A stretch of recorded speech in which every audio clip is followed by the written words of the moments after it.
सम्पत्ति छ भनेर मात्तिहाल्नु पनि हुँदैन, भोलि नहुन पनि सक्छ। मैले भनेको होइन नि, फेरि नारदजीले भन्नुहुँदैछ। शौचम पवित्र भएर रहनुपर्छ, फोहोरी भएर रहनु हुँदैन, पवित्र भएर रहनुपर्छ। शौचम पवित्रतापूर्वक रहनुपर्छ। तितिक्षा सहनशील हुनुपर्छ, सनातन धर्ममा आस्था राख्ने व्यक्ति।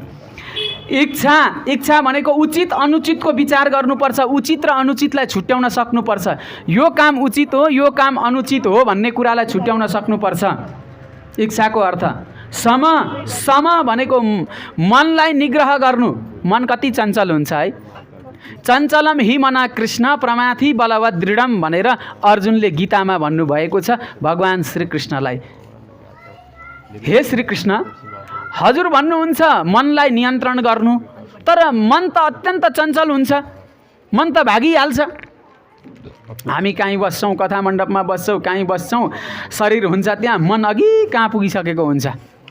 मनले सोच्छ, कहिले कथा मण्डपमा बस्दा नि पुराण सुन्न बस्दा कहिले मनले सोच्छ कहाँको कुरा मनमा आउँछ, कहिले कहाँको कुरा मनमा आउँछ, कहिले कहाँ गएको सोचिन्छ, कहिले कहाँ गएको सोचिन्छ, कहिले ओहो घरबाट हिँड्ने क्रममा ताला लाए कि लाइन दराजको,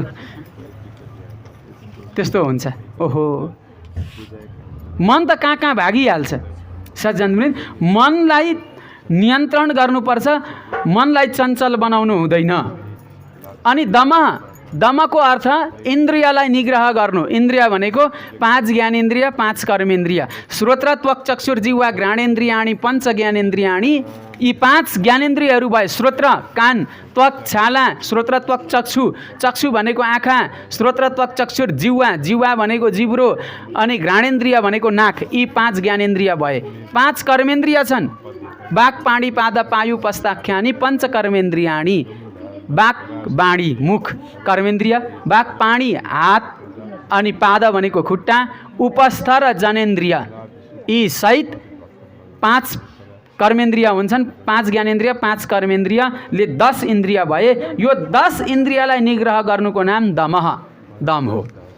सनातन धर्मावलम्बीले इन्द्रियलाई चञ्चल हुन पनि दिनु हुँदैन।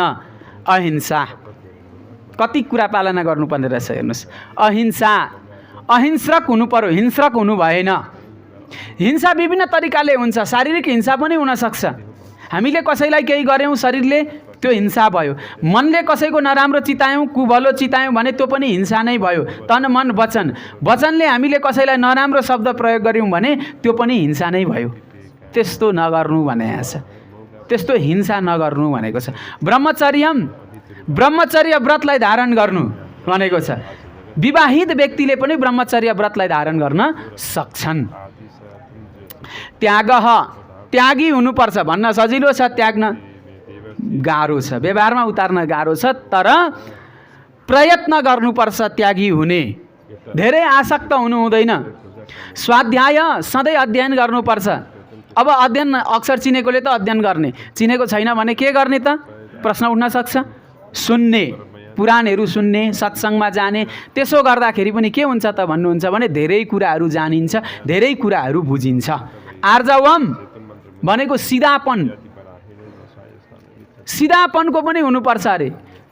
अब फेरि सधैँ सिधा भएर पनि हुँदैन नि, कहिलेकाहीँ त टेढो पनि बन्नुपर्छ। त्यो चाहिँ ठाउँअनुसार, सिधा हुनुपर्ने ठाउँमा सिधा, बाङ्गो हुनुपर्ने ठाउँमा बाङ्गो हुनुपर्छ। अब सिधा औँला घुसाउनु भयो भने त घिउ पनि आउँदैन, अलिकति बाङ्गो गर्यो भने त मजाले आउँछ। त्यो चाहिँ देशकाल परिस्थितिलाई हेरेर गर्नुपर्ने हुन्छ। सन्तुष्ट रहनुपर्छ। जे जति प्राप्त छ आफ्नो कर्मअनुसार, आफ्नो भाग्यअनुसार त्यसमा सन्तुष्ट रहनुपर्छ। दुखी हुनु हुँदैन। अर्काको उन्नति, अर्काको प्रगति भइरहेको छ भने त्यसमा ईर्ष्या गर्नु हुँदैन। त्यस्तै आफूलाई बन्न मन छ भने आफूले पनि कर्म गर्नुपर्छ, तर ईर्ष्या गर्नु हुँदैन। ईर्ष्याले आफूलाई नै जलाउँछ। हेर्नुहोस्, चिन्ता गर्नु हुँदैन। चिता र चिन्ता दुईटा चिज छन्। सुन्दा उस्तै लाग्छ, चिता ची र ताको बिचमा न आदि नलाउँदा चिन्ता हुन्छ। चिन्ता ठुलो कि चिता ठुलो भन्नुहोस् त? चिता ठुलो कि चिन्ता ठुलो? चिन्ता ठुलो। हेर्नुहोस्, चिताले त मरेको लासलाई जलाउँछ, तर चिन्ताले जिउँदै शरीर जलाउँछ। त्यसकारण चिन्ता नलिनु भनेको छ। समान दृष्टि राख्नु, भेदभाव नगर्नु। भेदभाव गर्नु भएन। सेवा, भगवानको सेवा, समाजको सेवा, राष्ट्रको सेवा गर्नु। ग्राम्य इह उपरमः शनैः, नराम्रो कुविचारहरूबाट अलग रहनु। मौन व्रतलाई धारण गर्नु। मौन व्रत धारण गर्नुलाई पनि धेरै राम्रो मानेको छ शास्त्रले। मौन व्रत धारण गर्नेहरूको आयु बढ्छ। सज्जनवृन्द, हामी अहिले बोलिरहेको छौँ नि, गुरुहरूको आयु घटिरहेछ। आयु घटिरहेछ। जति धेरै बोल्यो त्यति आयु घट्दै जान्छ। आयु त माइनस हुँदै गइरहेछ। त्यही कारणले गुरुहरूले अरू बेला कम बोल्नुहुन्छ। किनभने यता पुराणमा धेरै बोलेको छ नि, अरू बेला कम बोल्यो भने त ब्यालेन्स मिल्यो नि, मिलाउनु पर्यो नि त। फेरि अरू बेला पनि पुराण बाहेक अरू बेला पनि बोले गरियो भने त आयु छिटै जान्छ। मौन व्रतलाई धारण गर्नु, ठिक्क बोल्नु। यसको अर्थ बोल्दै नबोल्नु भनेको होइन, काम पर्दा चाहिँदो कुरा बोल्नु। आत्मविमर्शनम, आत्माको चिन्तन गर्नु। अन्नाद्याद्य संविभागो भूते व्यश्च यथार्हत, आफूमा रहेको अन्न मनुष्य अथवा कुनै पनि प्राणीलाई बाँड्नु। हेर्नुहोस्, अन्न बाँड्नु भनेको छ। यहाँहरूले कतिपय घरमा देख्नु भएको होला, यहाँहरूले पनि गर्नुहुन्छ होला। छतमा चराचुरुङ्गीहरूलाई यसो दिनमा छरिदिनुहुन्छ होला, खान्छन् होला। अन्न बाँड्नु भनेको छ। त्यो बाँड्ने व्यक्तिको कहिले कमी हुँदैन, ऊ बढ्दै जान्छ, उसको त बढ्दै जान्छ। मारवाडी समुदायमा हेर्नुहोस् न, प्राय सबले बिहान चराचुरुङ्गीहरूलाई, पशु पक्षीहरूलाई कति हो कति चिज खुवाउनुहुन्छ, तर पनि धनाढ्यै हुनुहुन्छ।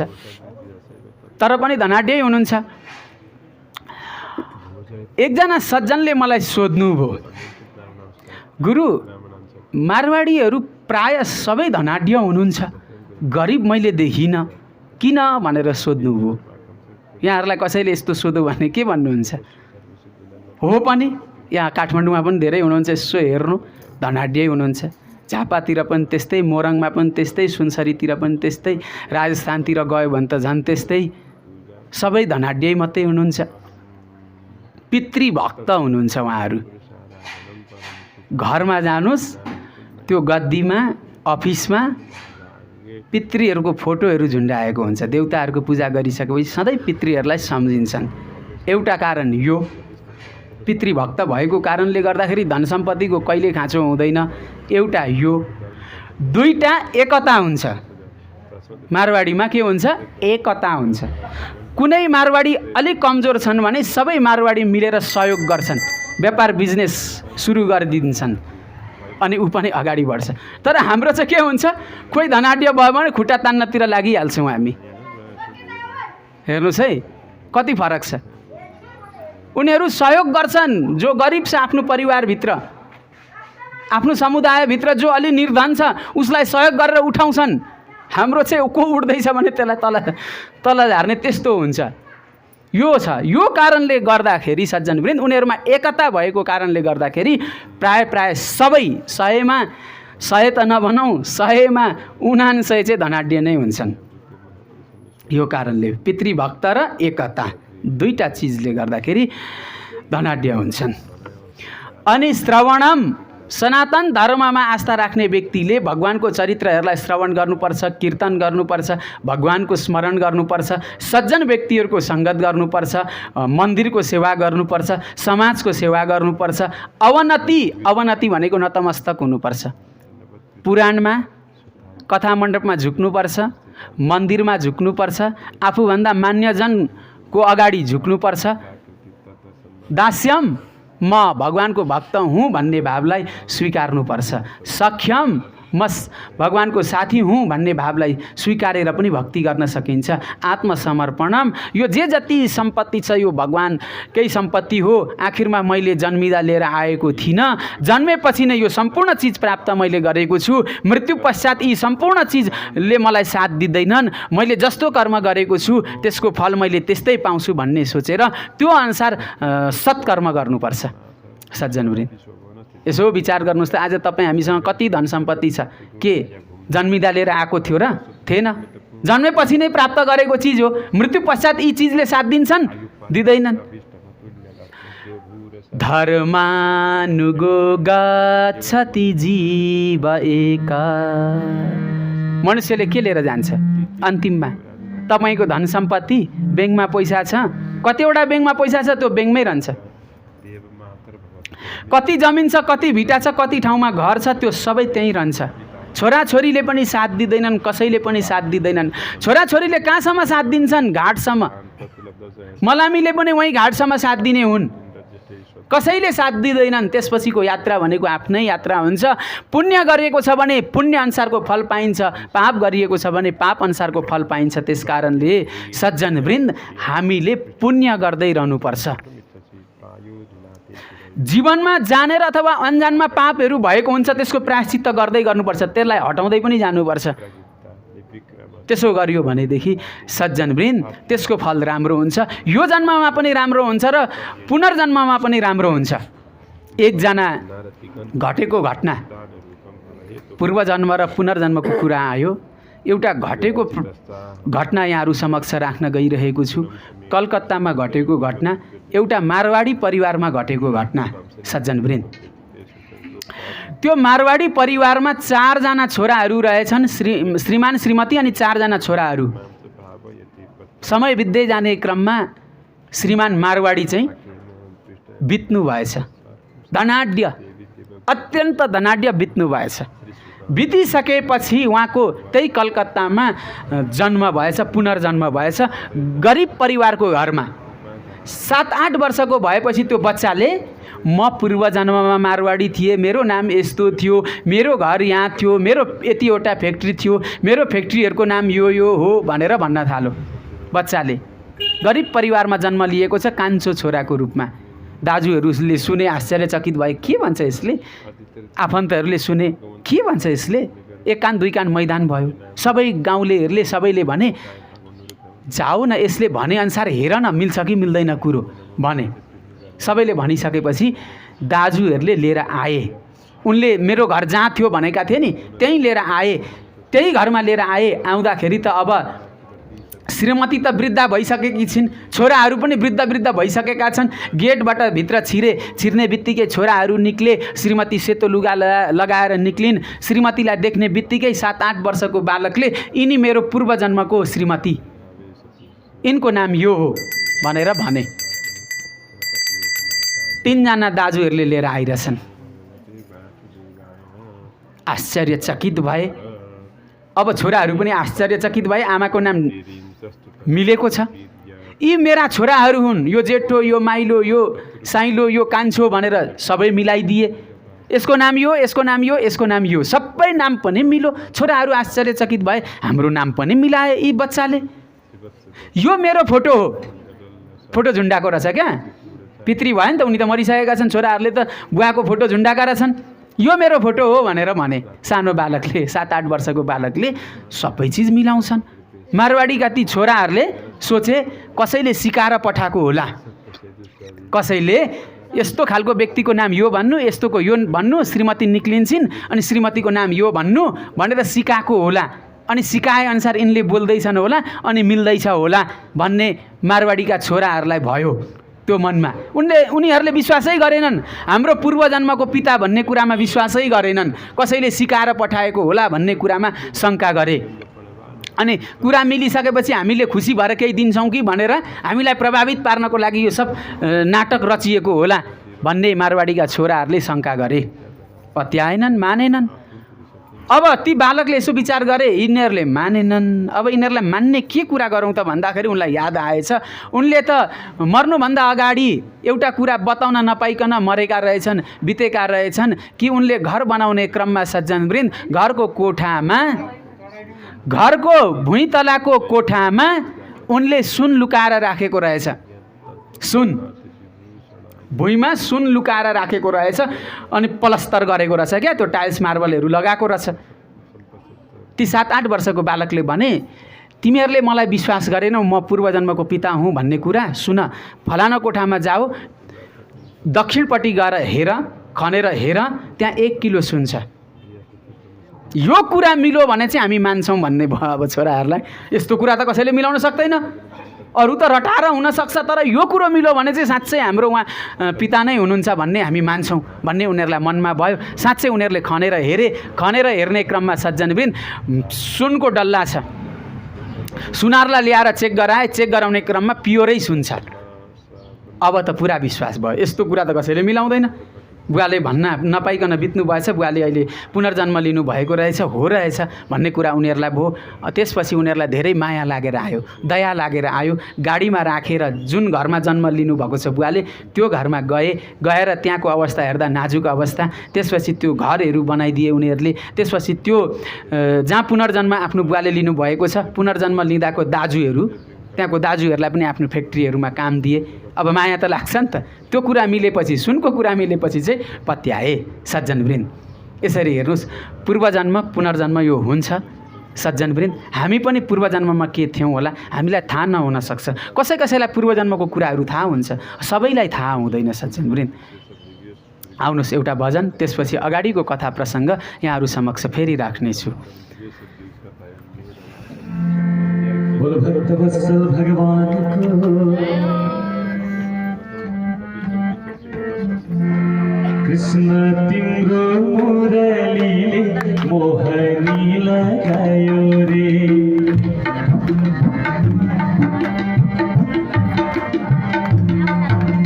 कृष्ण तिम्रो मुरलीले मोहनी लगायो रे। कृष्ण तिम्रो मुरलीले मोहनी लगायो रे। मेरो मन चुलबुल भयो, मेरो मन चुलबुल भयो, मनमा शान्ति छैन रे। कृष्ण तिम्रो मुरलीले मोहनी लगायो रे। कृष्ण तिम्रो मुरलीले मोहनी लगायो रे।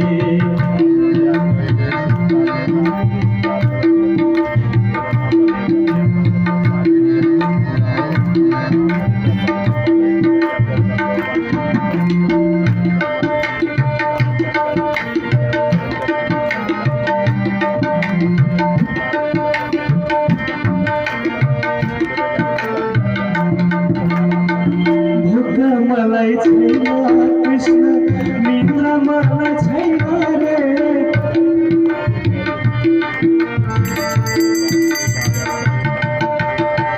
भोक मलाई छैन कृष्ण निद्रा मलाई छैन रे। जाऊ भने कता जाऊ, जाऊ भने कता जाऊ, मनमा शान्ति छैन रे।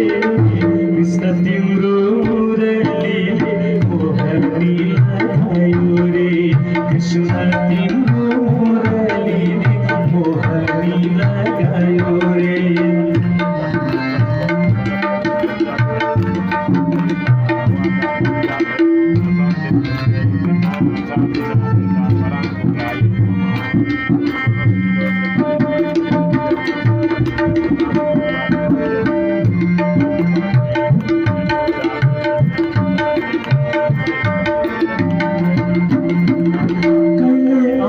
कृष्ण तिमी पीर मात्र लाग्छ रे।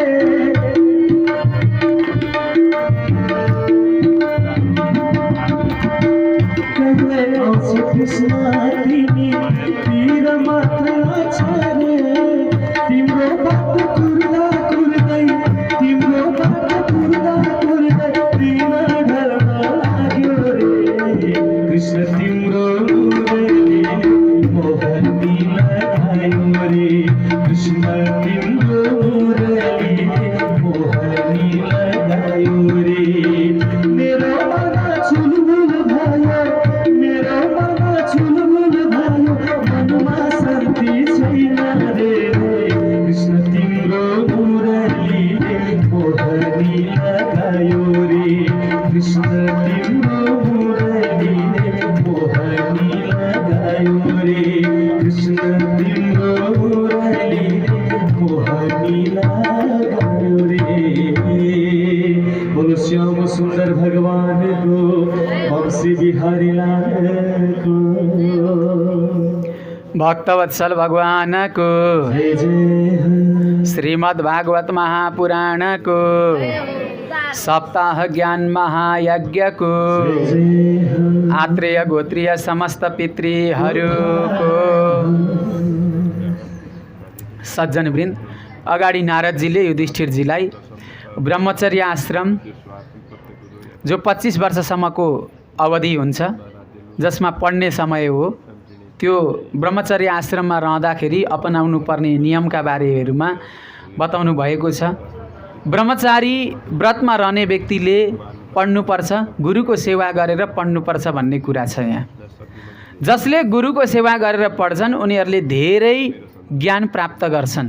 भगवान श्रीकृष्णले गुरुकुलमा गएर पढिरहनु पर्दैन थियो, तर तपाईँ हामीलाई देखाउनको लागि सान्दीपनी गुरु भएको ठाउँमा गएर गुरुको सेवा गरेर भगवान श्रीकृष्णले पनि अध्ययन गर्नुभएको छ। अध्ययन गर्नु पर्दैन थियो, साक्षात् ज्ञान स्वरूप हुनुहुन्छ भगवान श्रीकृष्ण, तर हामीलाई देखाउनको लागि गुरुको सेवा गरेर अध्ययन गर्नुपर्छ है यो भन्ने देखाउनको लागि त्यस्तो गर्नुभएको। भगवान रामले पनि सज्जनवृन्द गुरु वशिष्ठसँग अध्ययन गर्नुभयो, गुरु विश्वामित्रसँग अध्ययन गर्नुभयो। हामीलाई देखाउनको लागि प्रत्येक व्यक्तिले गुरुको सेवा गरेर ज्ञान आर्जन गर्नुपर्छ भन्ने यो देखाउनको लागि त्यस्तो गर्नुभएको हो सज्जनवृन्द। ब्रह्मचर्य आश्रमपछि गृहस्थ आश्रम जो 25 वर्षदेखि 50 वर्षसम्मको अवधि हुन्छ त्यसलाई गृहस्थ आश्रम भनिन्छ। गृहस्थ आश्रममा यहाँहरू को गृहस्थमा हुनुहुन्छ? गृहस्थ कटिसक्नु भएको छ होला कति, होइन? 25 देखि 50 सम्मको अवधि भनेको गृहस्थ आश्रम। गृहस्थ आश्रम भनेको घर परिवारलाई चलाउने, घर परिवारको व्यवस्थापन राम्रो गर्ने समय, यो 50 वर्षसम्मको। 50 देखि माथि वानप्रस्थ भनेको घरमै रहेर पनि तटस्थ हुँदै जाने, घरको व्यवहारदेखि तटस्थ हुँदै जाने, अरूलाई त्यो भार सुम्पिँदै जाने बिस्तारै, एकैचोटि सुम्पिनु पनि भएन, फेरि बिस्तारै सुम्पिँदै जाने। यो 50 देखि 75 सम्मको। 75 देखि 100 अथवा त्योभन्दा माथिको सन्यास आश्रम। 75 कटिसकेपछि त सम्पूर्ण चिजबाट लोभ लालच सब त्याग्नुपर्छ। सकिएला? यहाँहरू 75 कति को कट्नु भएको छ कि छैन? सम्पूर्ण चिज लोभ लालच त्याग्नुपर्छ भनेको छ शास्त्रले। किनभने अब भक्ति गर्ने, भक्तिमा एकदम तल्लीन हुने, ती सम्पूर्ण चिजले कसैले पनि साथ दिँदैनन्, अन्तिममा केहीले पनि साथ दिँदैनन्। एकदम सन्यास ग्रहण गरेर घरमै रहेर पनि सन्यास ग्रहण हुनसक्छ, अथवा तपाईँको चाहिँ अब कतिले त्यस्तो गर्नु पनि हुन्छ, घर गृहस्थ त्यागेर कुनै तीर्थमा गएर सन्यास ग्रहण गरेर तपाईँको भक्ति गर्ने, त्यस्तो पनि देखिएको छ। एकजना पूर्व प्रधान न्यायाधीश, नाम चाहिँ मैले ठ्याक्कै बिर्सेँ, अहिले देवघाटतिर हुनुहुन्छ नि, गौशालामा गाई पालेर बस्नुभएको छ, नाम मैले बिर्सेँ, पूर्व न्यायाधीश हो, प्रधान न्यायाधीश।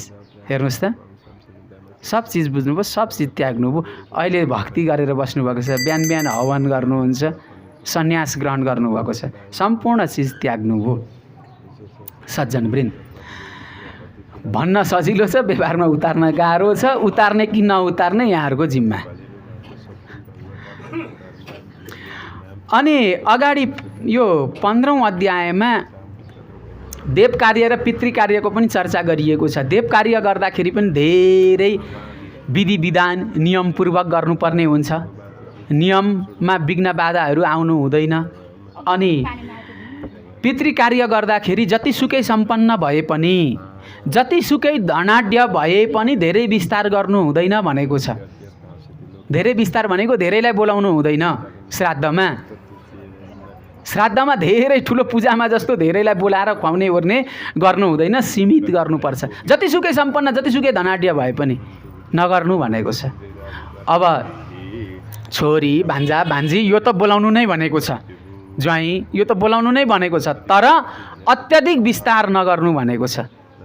थोरै थोरै थोरै बोलाएर श्राद्ध सक्नु, श्राद्धमा धेरै विस्तार नगर्नु। पूजाहरूमा धेरै गर्दा हुन्छ, पुराणमा धेरै बोलाउँदा हुन्छ, तर श्राद्धमा चाहिँ जतिसुकै सम्पन्न धनाढ्य भए पनि थोरै व्यक्ति बोलाएर खुवाउने गर्नु, धेरै त्यो पार्टी जस्तो नगर्नु श्राद्धमा भनेको छ। जतिसुकै धनाढ्य भए पनि।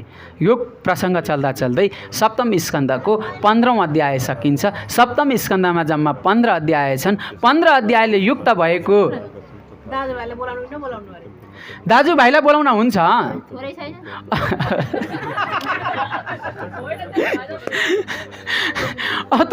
त्यसलाई धेरै मानिएन नि त फेरि। अब दाजुभाइ त बोलाउनै पर्यो। अब ती दाजुभाइका पनि आफन्त हुन्छन् नि, त्यो चाहिँ बोलाउनु भएन। जस्तो दाजुभाइको ससुराली हुन्छन्, हुँदैनन्? त्यो पूजामा पुराणमा त बोलाउन भयो, दाजुभाइको ससुरालीसँग राम्रो सम्बन्ध छ भने बोलाउँदा भयो। तर दाजुभाइको ससुरालीसँग राम्रो सम्बन्ध भए पनि श्राद्धमा चाहिँ बोलाउनु भएन। धेरै विस्तार गर्नु भएन भन्न खोजेको यस्तो हो। 15 अध्यायले युक्त यो सप्तम स्कन्ध लक्ष्मीनारायणको चरणमा र पितृको चरणमा समर्पण गर्दै अब म अष्टम स्कन्धमा प्रवेश गर्दछु। अष्टम स्कन्धमा जम्मा 24 अध्याय छन्। अत्यन्त राम्रा राम्रा कथाहरू छन्। यहाँहरूलाई यो अष्टम स्कन्धको कथाहरू सुनाउने छु। आउनुहोस्, फेरि पनि एउटा भजन कलाकार मित्रहरूले धेरै धेरै भक्तजनहरू देखिसकेपछि एकदम भजन गाउने इच्छा गर्नुहुन्छ। मैले उहाँहरूलाई हेरेको छुइनँ, तर पनि उहाँहरूलाई भजन एकदम गाउँ गाउँ भइरहेको छ। छोडिदिउँ उहाँहरूलाई, केही छैन। बोलो भक्तवत्सल भगवान भूल भुलैया परिवेश भीतर देखिने झूठा सपना विचित्र। भूल भुलैया परिवेश भीतर देखिने झूठा सपना विचित्र। झूठा सपना विचित्र बसमा छैन जीवन गया, बसमा छैन जीवन गया। जुलीको पानी सरी छ, जुलीको पानी सरी छ। भूल भुलैया परिवेश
सपना विचित्र।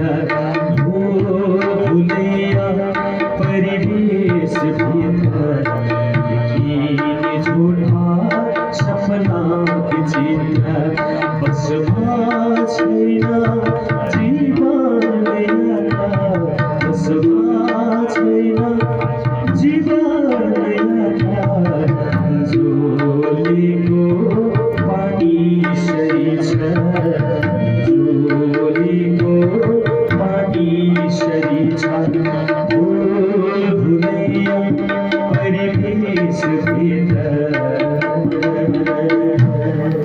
बोल भक्त वत्सल भगवान पुराण पुरुषोत्तम भगवान को श्रीमद् भागवत महापुराणको सप्ताह ज्ञान महायज्ञको आत्रेय गोत्रीय समस्त पितृहरूको